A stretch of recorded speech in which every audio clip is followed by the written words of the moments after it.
অনেক পুরুষ জানেই না নারী কথা বলতে চায় শুধুমাত্র মানসিক চাপ কমানোর জন্য। পুরুষ মনে করে নারী বেশি কথা বলে, অনেকে আবার এতে বিরক্ত হয় এবং জীবন সঙ্গিনীর কথা মন দিয়ে শোনে না।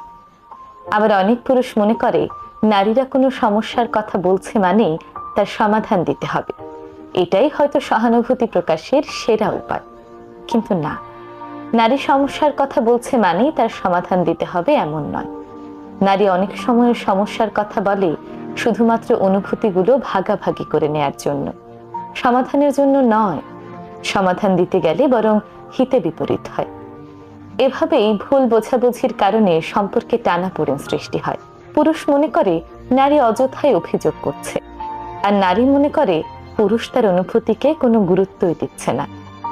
সবসময় সমস্যা সমাধানের জন্য নারী বলে না, সমাধানের জন্য সবসময় কথা শুনতেও নেই।